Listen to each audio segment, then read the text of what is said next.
Right now, more money, power, politics. And the latest moves at President Trump's social media company, it is now gearing up to buy $2.5 billion, that is billion with a B, dollars worth of Bitcoin. The company's CEO, former Republican Congressman Devin Nunes, said Bitcoin is just the first of many, quote, crown jewel acquisitions the firm would pursue. After that announcement, you know what DJT stock did? It closed down 10%. With me now, two former brilliant colleagues of mine, the hosts of Bloomberg's Odd Lots podcast, Tracy Allway and Joe Weisenthal. Okay, Tracy, I'm thrilled you're both here. But this comes days, just days after Trump's announcement at a private dinner that he had with the 220 largest holders of his meme coin.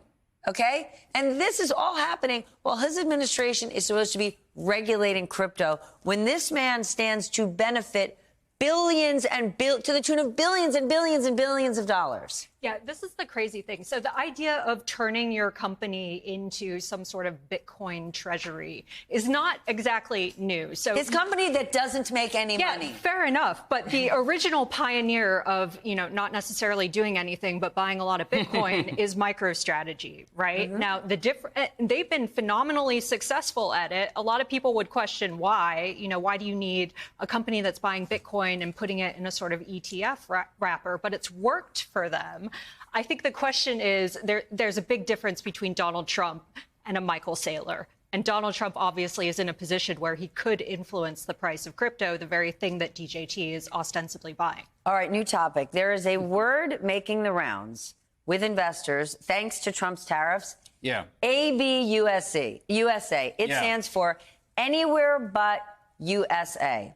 Not long ago, for years and years and years, the United States was considered the gold standard, nowhere but the best. And now we're actually the butt of jokes? It's not just that it's like the gold standard. It was the only successful trade since like 2010. There's basically been, if you were not overweight into U.S. Okay, remember. This is not financial TV. No overweight, no ETFs. Let's dial it back, gang. I realize we're former colleagues, but come on now. Every investor around the world, if they wanted to succeed, if they wanted to outperform. There you go.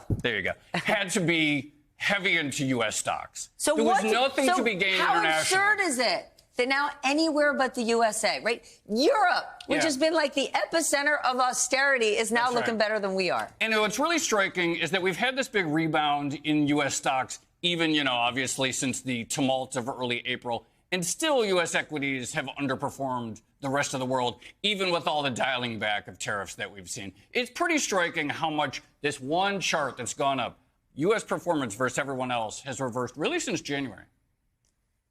How long do you think this could last? How much damage has this done to the United States' brand, right? So we can say day in and day out, listen, investors don't have to be long-term holders. They can trade volatility.